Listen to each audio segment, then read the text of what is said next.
Today we're going to talk about 3 ways to make your audience fall in love with you. Now, when you speak in front of an audience, you want them to like you.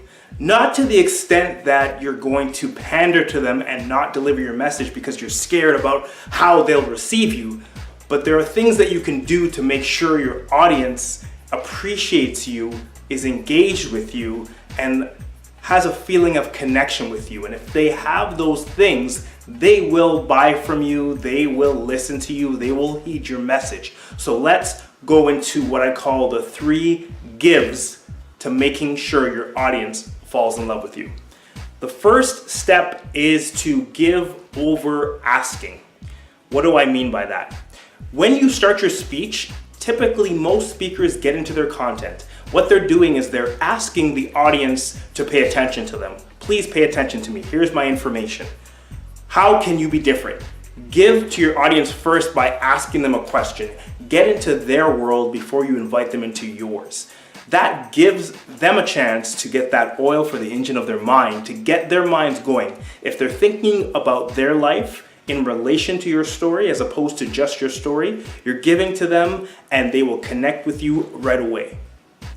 Second is to give yourself. Remember, no one's perfect. Flaws and fallibility over perfection is what you want to establish. Tell your audience about the times in your life when you failed, the things about you that aren't perfect. If you go through those flaws that you have in yourself, you share that with your audience, you connect with them, and they'll love you for it, I promise. And finally, give steps. Remember, there's a difference between asking for action and action steps.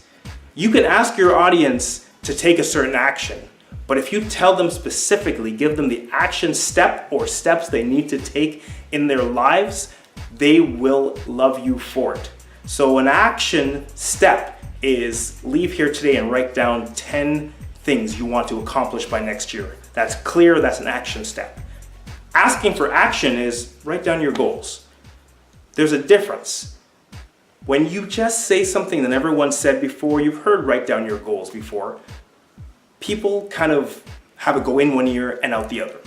But if you give them an action step, something specific to do, trust me, people like to be told what to do, even if it's just one thing, one specific thing, not throughout your whole speech, but people like specific directions. That's why we have jobs. That's why we have traffic lights. That's why we have laws to obey, because people like that specific action step. Follow these 3 gives and your audience will fall in love with you. If you like this video, subscribe to the channel, like the video, and comment below. Let me know what you think. And if you have suggestions or if you've used it in a speech or if you have anything else you want to add, this is a community. So remember, comment below and keep speaking, sharing, and serving. And remember, if you got value from this video, go right down below the video, click here to subscribe.